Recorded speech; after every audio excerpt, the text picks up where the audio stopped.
Welcome to Aman classes. दोस्तों, Aman classes के YouTube channel पर आपका स्वागत है। प्यारे दोस्तों, कैसे हैं आप सभी दोस्तों। हमारी रीजनिंग की मोस्ट इंपॉर्टेंट क्लासेस चल रही थी जिसमें हमने बहुत सारे पार्ट्स कंप्लीट कर लिए थे। आज एक और नए पार्ट्स में आपका स्वागत है। तो चलिए दोस्तों, स्टार्ट करते हैं अपनी रीजनिंग की मोस्ट इंपॉर्टेंट क्लास को। इससे पहले जितने भी साथी चैनल पर नए हैं वो चैनल को ज़्यादा से ज़्यादा लाइक शेयर सब्सक्राइब कर लेना और बेल आइकन को प्रेस कर लेना, जिससे कि आपको रोज इनका नोटिफिकेशन मिलता रहे। तो देखिए, आज का अपना पहला क्वेश्चन देखिए।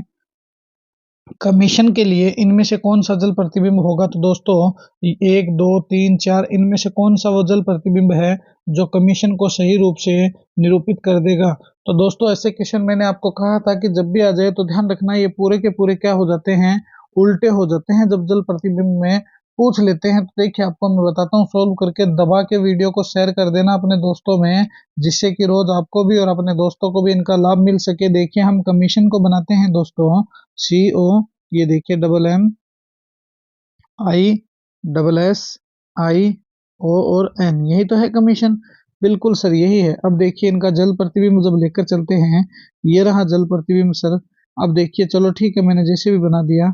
यहाँ पर देखिए सी क्या होगा, सी हो जाएगा एज इट इज। क्या होगा, सी तो हो जाएगा दोस्तों कैसे, ऐसे। क्या हो जाएगा, सी ऐसे। ओ क्या हो जाएगा, ऐसे का ऐसे हो जाएगा। और क्या है, एम है, एम में भी कोई फर्क नहीं पड़ने वाला है, एम में भी कोई फर्क नहीं पड़ने वाला है। आई में भी दोस्तों क्या है, कोई फर्क नहीं पड़ने वाला है, मगर फर्क पड़ेगा किस में, एस में पड़ेगा। एस हो जाएगा ऐसे, कैसे ऐसे, एस हो जाएगा कैसे, ऐसे। आई में फिर से कोई फर्क नहीं पड़ने वाला है। ये लो सर, आई का आई हो गया और ये ओ हो गया ऐसे का ऐसे। और ये एन जो है दोस्तों, ये एन क्या हो जाएगा, एन हो जाएगा ऐसे। तो ये देखिए, कमीशन इस प्रकार से बनेगा।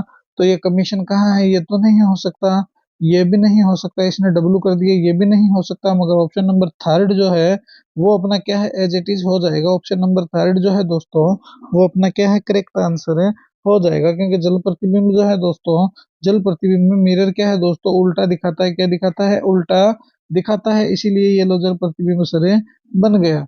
चलिए नेक्स्ट क्वेश्चन देखिए। अक्षरों का कौन सा समूह खाली स्थान पर क्रमवार रखने से दी गई श्रृंखला को पूरा कर देगा। ये ए है, ये सी बी ए है, ये बी सी सी है, ये double A C C B है, ये फिर क्या है, बी सी सी बी ए है। मैंने आपको क्या कहा था, ऐसे जब भी क्वेश्चन आ जाए उठपटांग हरकत करने वाले हैं, तो ये क्वेश्चन 100/1% क्या है दोस्तों, कंडीशन आप यही रखोगे कि इनको तुम 100 में से 99% क्या है दोस्तों, गलत ही करके आने वाले हो, तुम नहीं सही कर सकते हो। क्योंकि दोस्तों, अपने क्या है, दिमाग नहीं लगाते हैं, इसी कारण हम क्या है, इन क्वेश्चनों को गलत करके आते हैं। देखिए, मैंने आपको क्या कहा था कि इनमें कॉमन लीजिए। यहाँ पर देखिए डबल ए है, यहाँ पर देखिए डबल सी है, यहाँ पर देखिए डबल सी है, यहाँ पर भी डबल सी है। और दोस्तों क्या देखेंगे, और यहाँ पर देखिए दोस्तों ए बी है ओनली, और यहाँ पर सी नहीं है। आगे देखिए, यहाँ पर डबल ए है मगर यहाँ पर बी है, बीच में सी कहाँ गया, नहीं है। तो इस प्रकार से अगर तुम इनको कॉमन लेके चलोगे तो कहीं पर भी कोई दिक्कत आने वाली नहीं है। देखिए, मैं आपको इसको अभी सॉल्व करके दिखाता हूँ। ए बी है, सी बी ए हो गया, बी सी सी हो गया, फिर डबल ए, फिर बी, फिर डबल सी, फिर बी हो गया। और आगे देखिए फिर क्या है, बी सी बी ए। अब देखिए ये क्या है, ए बी है। अगर हम यहाँ पर क्या लगा दे, सी लगा दे। यहाँ पर देखिए, मैंने आपको क्या कहा था, कॉमन लेना। अगर हम यहाँ पर सी लगा दे तो ये ए बी सी का एक जोड़ा बन गया, ये सी बी ए का जोड़ा बन गया, ये दो जोड़े बन गए। और यहाँ पर अगर फिर से हम ए लगा दे तो ये ए बी सी हो गया, और इस स्थान पर बी लगा दे तो ये क्या हो गया दोस्तों, सी बी ए हो गया। फिर देखिए ये क्या है, ए बी सी है तो ये ए बी सी हो गया। यहाँ पर देखिए सी बी है और यहाँ पर ए लगा दे तो सी बी ए हो गया। फिर बी सी बी ए, इसको छोड़ दो। सी ए बी ए, ए कहाँ पर है, सी A B A, C A B ए, यहाँ ये रहा दोस्तों ऑप्शन नंबर फोर्थ में, सी ए बी ई ए। दिख रहा है क्या आपको, बिल्कुल सर नजर आ रहा है। ऑप्शन नंबर फोर्थ जो हो गया, इसके अकॉर्डिंग क्या हो गया, अपना करेक्ट आंसर हो गया। क्योंकि मैंने आपको कहा था कॉमन ले लिया करो। जब तुम इनमें कॉमन लेकर देखोगे तो तुम्हारा 90% माइंड अपने आप ही सेट हो जाएगा कि इसमें कैसे कैसे भरा जाएगा। देखिए अब ये टेबल कैसे बन गई, A B C C B A B C B A B C B A, और आगे ए बी सी वाला है, इसको छोड़ दो, अपने को इससे कोई मतलब नहीं है।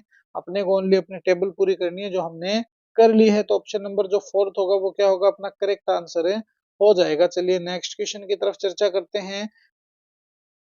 कार्तिक ने पूर्व दिशा की ओर 3 किलोमीटर की यात्रा की, फिर वह दाईं ओर मुड़ा और 4 किलोमीटर चला। वह उस बिंदु से कितने दूर है जहां उसने यात्रा प्रारंभ की है, तो ये हमें बताना है। तो सबसे पहले तो देखिए आपको दिशा का ज्ञान होना बहुत जरूरी है।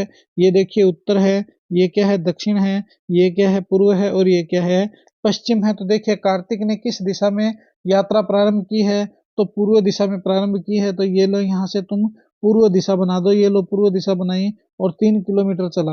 अब क्या बोल रहा है यह है कि बोल रहा है कि वह दाईं ओर मुड़ा और 4 किलोमीटर चला। तो देखिए अब वह किस ओर मुड़ रहा है, तो किलोमीटर की यात्रा की, फिर वह दाईं ओर मुड़ा और 4 किलोमीटर चला। तो यहाँ से वह किस कैसे मुड़ेगा दोस्तों, इस साइड खड़ा है तो ऊपर दायां है, नीचे बायां है।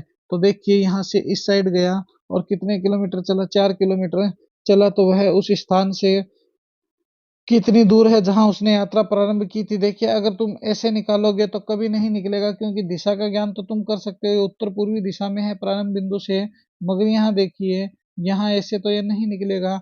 तो इसके लिए एक फॉर्मूला लगता है, के का स्क्वायर बराबर क्या है दोस्तों, आधार का स्क्वायर प्लस लंब का स्क्वायर। तो कर्ण का स्क्वायर बराबर आधार का स्क्वायर प्लस लंब का स्क्वायर। तो के का स्क्वायर जब तुम करोगे तो आधार का स्क्वायर कितना है दोस्तों, 4 है, तो 4 का स्क्वायर प्लस दोस्तों 3 है, लंब का स्क्वायर क्या है दोस्तों, लंब का स्क्वायर प्लस 3 है। चाहे तुम इसको कैसे भी लिख दो, कोई फर्क पड़ने वाला नहीं है, आधार लंब कैसे भी लिख दो, ये लो 3 का स्क्वायर है। अब देखिए यहाँ से देखिए 16 हो गया, 16 प्लस दोस्तों कितने हो गए, 9 हो गए, 16 प्लस 9 कितने होते हैं दोस्तों, तो के का स्क्वायर बराबर आ गया 25। ये लो सर 25 हो गए, मगर अभी क्वेश्चन सोल्व नहीं हुआ है, क्योंकि ये स्क्वायर पड़ा है दोस्तों, इस स्क्वायर का मैटर भी तो हमें खत्म करना है, उसके बाद ये अपना क्वेश्चन सोल्व होगा।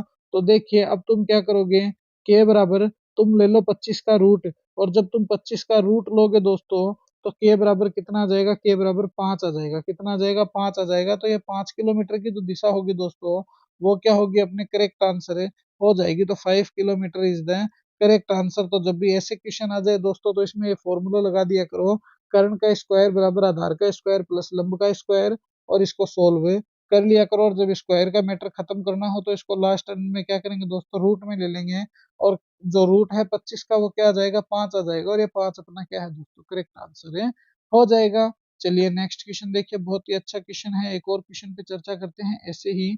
यदि प्लस का अर्थ भाग है और भाग का अर्थ मल्टीप्लाई है, मल्टीप्लाई का अर्थ प्लस है, तो निम्नलिखित से क्या होगा। यह समीकरण हमें सॉल्व करनी है। तो सबसे पहले देखिए मैंने आपको क्या कहा था, ये प्लस बराबर भाग कर दो, ये फलान जी कर दो, ये कर दो, वो कर दो, ऐसा कुछ नहीं करना है। हमें क्या है, सीधे ही समीकरण उठानी है। देखिए मैं आपको उठा के दिखाता हूँ, ये 64 लीजिए, इसने क्या कहा है, यहाँ प्लस है, इसने प्लस का अर्थ भाग कहा है, ये लो सर हमने भाग कर दिया, 8 कर दिया। यहाँ पर मल्टीप्लाई है, मल्टीप्लाई का अर्थ इसने प्लस कहा है, हम 32 कर देंगे, और इसने भाग का अर्थ क्या कहा है, मल्टीप्लाई कहा है, ये लो सर 4 कर देंगे, और आगे क्या आएगा वो निकाल लेंगे। देखिए यहाँ से इसको काटिए, कितना आ गया, सबसे पहले भाग कटेगा 64 आ गया, प्लस दोस्तों कितना आ गया, 32 इंटू 4 होगा, और अब मल्टीप्लाई होगा तो 4 3 12, और कितने हो गए, तो 64। 64 को काटिए, कितना आ गया यहाँ पर, 8 आ जाएगा। कितना आ जाएगा, 8 आ जाएगा। तो देखिए 8 प्लस, यहाँ देखिए ये जो 8 है, यहाँ पर इसको काटेंगे जब ये कितना आ जाएगा, 8 आ जाएगा। तो 8 है प्लस 32 को 4 से मल्टीप्लाई कीजिए, 4 3 12, 128 आ जाएंगे। कितने आ जाएंगे, 128। तो 128 को ऐड कीजिए, 8 दूनी 16 का 6 हो गया, फिर 12 और 2 12 और 1 13 हो गए, तो 136 हो गए। 128 प्लस 8 कितने हो गए दोस्तों, 136 हो गए। 136 ऑप्शन में कहाँ है सर, 136 ऑप्शन नंबर थर्ड में है, इसलिए ऑप्शन नंबर थर्ड अपना क्या हो जाएगा, करेक्ट आंसर हो जाएगा। तो इस प्रकार से भी हम बहुत ही इजी वैसे रीजनिंग के क्वेश्चन सॉल्व कर सकते हैं, मगर हम दिमाग नहीं लगाते हैं, इस कारण से क्या है दोस्तों, पीछे रह जाते हैं। चलिए नेक्स्ट क्वेश्चन देखिए, निम्नलिखित विकल्पों में से वह विकल्प चुनिए जो दिए गए शब्द के अक्षरों का प्रयोग करके नहीं बनाया जा सकता है। मतलब दोस्तों ये जो हायरबिंगर है, इसका प्रयोग करके नहीं बनाया जा सकता है। तो देखिए यहाँ पर देखिए BARR है, यहाँ पर देखिए ये आर रहा, ये आर रहा, ये बी रहा, ये ए रहा, तो इसका मतलब ये तो बन जाएगा। ये गार्नर है दोस्तों, ये जी रहा, ये ए रहा, ये आर रहा, ये एन रहा, तो ये भी बन जाएगा, ये भी नहीं होगा। फोर्थ नंबर देखिए रेंजर भी नहीं होगा, मगर दोस्तों जो थर्ड है गारबेग है दोस्तों, ये बन जाएगा। हाउ इज दिस पॉसिबल, क्योंकि इसमें जी एक ही है और इसमें यहाँ देखिए ये रहा, तो इसमें एक तो जी बराबर 2 हो गया, 2 बार तो इसमें जी है, और यहाँ पर देखिए इसमें ए जो है दोस्तों एक ही बार है, हार्बिंगर में इसमें ए भी 2 बार है, तो ए बराबर कितनी बार हो गया, 2 बार हो गया, कितनी बार हो गया, 2 बार हो गया। इस कारण से दोस्तों क्या है, ये जो शब्द है ये शब्द हार्बेगर से नहीं बना है बल्कि अलग बना है, गार्बेज। तो यहाँ पर ये थर्ड नंबर ऑप्शन जो है वो अपना क्या है, थर्ड नंबर ऑप्शन जो है वो क्या है, गलत, सॉरी थर्ड नंबर ऑप्शन जो है वो क्या होगा, अपना करेक्ट आंसर ये हो जाएगा। चलिए नेक्स्ट क्वेश्चन देखिए। एक पंक्ति में नरेश बाएं से तो 17वें स्थान पर है और दाएं से 22वें स्थान पर है, तो पंक्ति में कुल कितने विद्यार्थी हैं। तो मैंने आपको ये क्वेश्चन भी बहुत सारे सॉल्व करवा दिए दोस्तों, दबा के शेयर कर देना अपने वीडियो को। आज मेरे को क्या है दोस्तों, इस वीडियो पे 10,000 व्यूज कम से कम चाहिए दोस्तों, आपसे ये मैंने उम्मीद की है। देखिए अब क्या, जब हमेशा कुल विद्यार्थी पूछे दोस्तों तो एक सिंपल सा फॉर्मूला है, सीधा लगा देना, टोटल बराबर लेफ्ट प्लस राइट माइनस एक, दाया प्लस बाया माइनस एक। तो यहाँ पर देखिए टोटल बराबर, यहाँ पर दाएं कितने बताए हैं दोस्तों, 22 बताए हैं, चाहे कैसे भी कर लेना, प्लस ये रहा दोस्तों 17 माइनस एक, तो इसको सोल्व कर दो, 22 और 17 कितने हो गए, 7 और 2 9 हो गए, 1 और 2 3 हो गए, 39 माइनस 1 बराबर 38 हो गया, और ये 38 अपना क्या है, करेक्ट आंसर हो जाएगा। ये देखिए मैंने कितने इजी वे में आपको सोल्व करके दिखाया है, तो ऑप्शन नंबर फोर्थ जो है दोस्तों वो क्या होगा, अपना करेक्ट आंसर हो जाएगा। Option fourth is the correct answer, fourth is the correct answer. चलिए एक और क्वेश्चन को देखिए, बहुत ही अच्छा क्वेश्चन है। यदि लिसन को 59 34 17 लिखा जाता है तो साइलेंट को किस प्रकार लिखा जाएगा। तो सबसे पहले तो अपन लिसन बनाते हैं, देखिए LISTEN, ये लीजिए लिसन है, लिसन को देखिए इसने क्या लिखा है, 5 है, फिर 9 है, फिर क्या है दोस्तों, ये लो 34 हो गया, और फिर क्या है, ये लो 17 हो गया। तो अब ये क्या पूछना चाह रहा है कि तुम इसको किसको साइलेंट को कैसे लिखोगे। ये देखिए अपन साइलेंट बनाते हैं, LENT, ये रहा अपना साइलेंट। तो देखिए एस है, एस को इसने क्या कहा है, 3 कहा है, आई को इसने क्या कहा है, ये रहा सर आई 9 कहा है, एल को इसने क्या कहा है, ये रहा 5 कहा है, और ई को इसने क्या कहा है, ये रहा 1 कहा है, क्या कहा है, 1 कहा है, ये लो सर 1, एन को इसने 7 कहा है, और टी को इसने क्या कहा है, 4 कहा है। तो 39 51 74 कहाँ पर है दोस्तों, तो 39 51 74 दोस्तों ऑप्शन नंबर थर्ड में है। तो ये ऑप्शन नंबर थर्ड जो होगा वो अपना क्या हो जाएगा, करेक्ट आंसर है, हो जाएगा। तो option number third is the correct answer. तो ये थी दोस्तों आज की अपनी रीजनिंग की मोस्ट इंपॉर्टेंट क्लास। कैसी लगी ये क्लास मुझे कमेंट में जरूर बताना, और प्यारे दोस्तों अपने अमन क्लासेस के यूट्यूब चैनल को ज़्यादा से ज़्यादा लाइक शेयर सब्सक्राइब कर देना, और बेल आइकन को प्रेस कर देना। दोस्तों मिलेंगे इसी जोश और जुनून के साथ हम नेक्स्ट वीडियो में। जय हिंद, जय भारत।